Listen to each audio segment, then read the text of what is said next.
በጣም ጨጓራ ታማሚ ነበርኩኝ። ለ4 ዓመት እኔ ምግብ አልበላም፣ ውሃ አልጠጣም። ውሃ ስጠጣ ሆዴ ቀበሮ ነው የሚመስለው። ምንም ነገር አልበላም። ፈሳሽ መጠቀም አልችልም። በጣም ነው ቤተሰብን የሚረብሸው። ለመሞት 3 ቀን ብቻ ነው የቀረው። ለመሞት ብለህ ነው የማትበላው ነው የሚባለው። ይሄው አለች ባለቤቴን ይሄ ነው የሚፈውሰኝ፣ መሄድ አለብኝ አልኩ።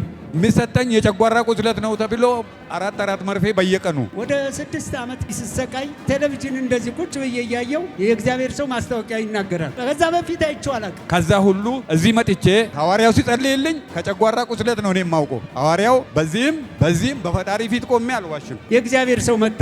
እስከ አድራሻ እስከ ቀበሌ እስከ ወረዳ ነው የነገረኝ። ግለጥ አለኝ፣ በዚህ ገለጥኩ፣ በዘይት ቀባኝ። በዚህ ግለጥ አለኝ፣ ገለጥኩ፣ በዘይት ቀባኝ። በኦፕሬሽን አልሞትም ባላለኝ በኦፕሬሽን አልሞትም አልኩኝ። ከዛ በኋላ ወዲያውኑ ተፈውሳል አለኝ። ከዛ ወጣው እራት በላው። ከዛ አሁን የፈለገ ለምን አልበላም፣ ምንም ነገር እንትን አይለኝ። ቆሜ ሲናገር ለሌላው ቀላል ነገር ነው፣ ለኔ ግን አንድ ቢያጆ መኪና የተሸከመው ኩንታል ላይ ነው የከበደኝ። አረ ደስ ያለው ለጌታ በእግሮቹ ቆመ። ሁሉም ሰው ለጌታ ክብር፣ እልልታ፣ ጭብጨባ